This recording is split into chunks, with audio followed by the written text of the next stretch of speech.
So the questions asked at the DV visa interview vary from person to person, applicant to applicant, and it could depend on practically anything.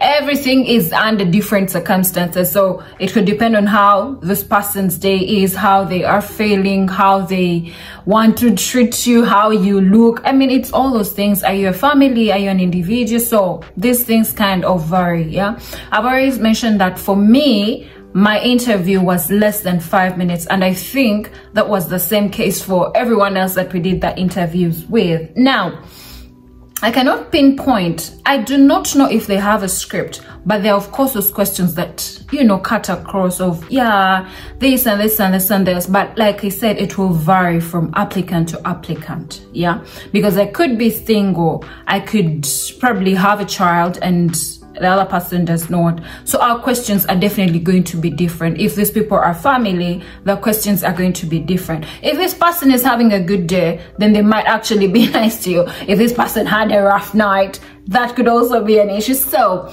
I do not know if they have a script, but according to my interview, the questions that I was asked, I don't think there's like a specific script, honestly.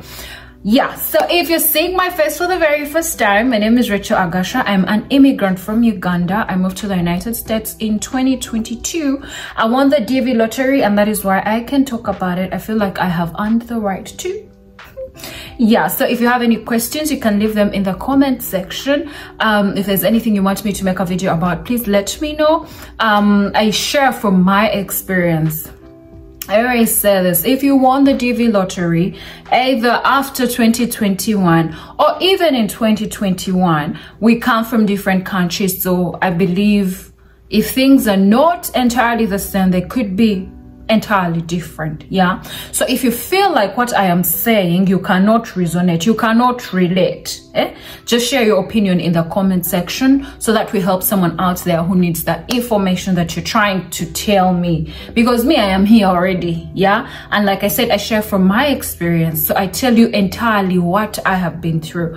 On the channel, I share my experience in the United States. I share the mistakes, I share the things I have done, my experiences, to help you navigate this country easy. Again, we shall appreciate the fact that it's the United States, so they're different states, so things are kind of different. Again, that brings me back to my experience. Yeah, but again, some things are really general, and if I give you a reason to subscribe, please do. Be sure to leave a like for the video and a comment if you can. Yeah, in this video, I'm going to be sharing the questions I was asked at my interview. Yeah, so like I mentioned, they're not specific. I want to believe there's probably a script, but these people just choose to do what they have to do. Now, when you fill the DS-260 form, it's practically your first interview.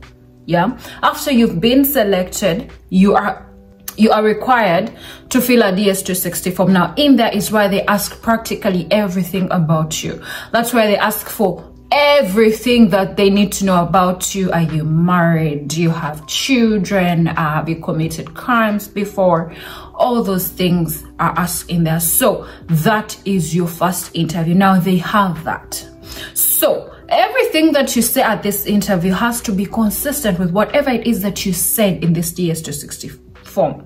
You're not going to come to that interview and start saying very, very different things compared to the things that you said in the form. The one thing about these people is that they want you to be as honest can be. There's something about white people. They are honest people, so they expect that of everyone. And as Africans, we have our ways of doing our things. You know what I mean? So you want to be as honest can be. At least be consistent. If you lied in the DS-264, be sure to be consistent. Yeah, because that is what they're trying to establish. They're trying to be to make sure that you are the same person, that you are saying the very same things that you said initially. Do not feel the need to change anything. Another thing I'm going to mention is most of these questions are yes or no answers. Have yes or no answers. Like, you don't need to explain yourself, because whatever it is that you need to explain, you should have done it initially. Yeah, so you can't be explaining it now. So I get to the Embassy, of course, we had to sit and wait. They schedule a time for you. When they schedule your time, please be there on time. Now, the embassy is different from IOM. When the embassy says be there at this time, be there at that time. For me, they told me, I think 7 a.m. Yeah, I was there by 6. And I was there, and best believe when I tell you all of the other people who were supposed to be doing the interview were there, they were there. Now they'll not do a whole, there's a so-and-so now come, or so-and-so come. No, when you get there, it's a first come, first serve basis. If someone was told to come for their interview at 6 p.m., not 6 p.m. really, like midday or 11, when they get there before you, they'll do their interview before you. So from where I did my interview from, we had like token numbers. So they'll just call the token number, and then you would go pay the visa fees, and then go back and then wait to be called to do that interview. So when I got to the teller, it's like a bank teller, you know those bank things. Yeah, I don't know how these things are in another country. Again, if you feel like what I'm saying is different, be sure to leave your opinion in the comment section. So I get there and this guy tells me, hi Rachel, hi, how are you? I'm like, I'm fine, thank you, how are you? So he's like, please raise your right hand. So I raise my right hand. Do you solemnly swear that whatever it is that you wrote in this documentation, in these documents, is the truth to the best of your knowledge? I'm like, yes. Like I mentioned, most of these questions have yes or no answers.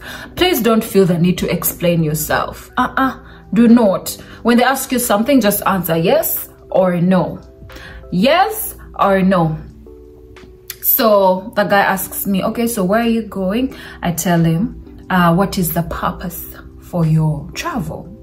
Now, when they ask you what is the purpose, so as a DV lottery winner, you're coming to the United States to stay and to work. So the best answer to that would be, I'm going to the States to study. Okay, if you're going to study, I mean, I had plans of studying. So to study, to stay, and to work. Yeah.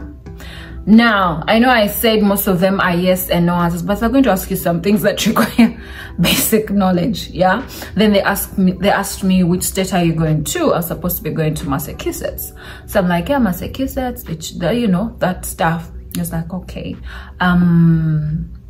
He asked, I think, if I had contact with my host. I'm like, yeah, I do.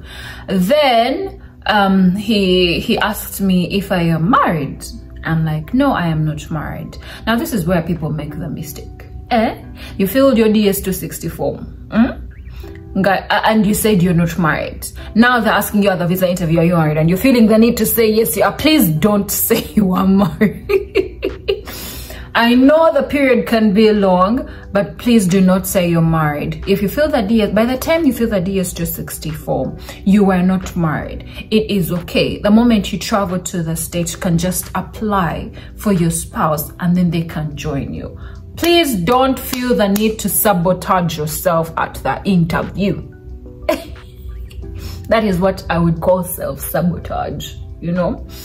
Yes, so a guy asks me, he was actually an American gentleman, and he asks me, are you in a relationship that you feel could lead to marriage? I give my answer. Like I said, the answer is a yes or no answer. Yeah. Then he asks me if I have children. I'm like, no, I don't have children. Then he asks if I've served in the military. I'm like, no, I have not served in the military. He's like, then he asked me if I have committed a crime before. I'm like, no. Now, when you were filling the DS-264, these were the questions that they asked you. Please be consistent. I cannot emphasize this enough. Be consistent. Everything they're going to ask you is practically everything you have already answered. So they're just affirming. Yeah. Yeah. So that was actually, like I said, my interview was less than 5 minutes. So that was pretty much everything for me. Now, as a family, it gets tricky because they're going to ask you for how long you've been married. They're going to ask you different things. Yeah. If for the marriage part, honestly, they be funny. It'll be really funny because they want to ascertain. I mean, you've provided a marriage certificate, but they want to ascertain if you are actually married, because people be out there doing all these things, you know. So they will ask you things. If you have said you are married to someone, I know people who missed out on this. I mean, you've gone through all these things. You've already spent all this money. If you decided to do a contractual thing, be conversant, because they'll be here asking you, what is your husband's, what is the color of your carpet? And you guys have been living apart. Why? They're going to be as random can be, because they just want to ascertain. You've provided the marriage certificate, you've provided blah blah blah. They ask you for your husband's underwear, the color of your husband's, and you'll be looking like, I don't know. How are you married and you do not know? Yeah, so these are things that you need to like be sure of. All I'm saying is it's not rocket science. This interview is nothing that you have not seen before. All the things that they're going to be asking you are things that you're very much aware of, are things that you know, are things that you have probably filled already. Yeah, so have all your documentation, be sure to show up and do what you have to do. So I was sharing the questions that I was asked in my visa interview. I know people would want to hear more and more and more, but I'm going to tell you there is nothing more they're going to ask you that they have not asked you already. Yeah, like I said, for the marriage situation, it gets a bit tricky. They get a bit personal. So be conversant of your husband or your wife, the things that they do. They'll ask for your husband's favorite food, and then the husband will come and they'll ask him what your wife, what, and you think your things will be contradicting.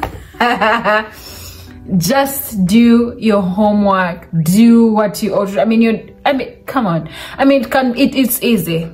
It's really easy. Just do what you have to do. Though if you said you have children, you've provided the birth certificates, you've provided whatever it is they've asked for. Just be consistent. If you decide to lie from the beginning, lie entirely. I'm not encouraging anyone to lie, but if you've decided to lie from the very beginning, please lie up to the very end. If you decided to be honest up to the very end. You do not want to be putting yourself in a situation that is going to make you miss out on this opportunity. Yeah, so I hope I gave you a reason to subscribe. In case you have anything else that you want me to talk about, just leave it in the comment section. I'll see you in our next video. Stay safe and take care. Bye-bye.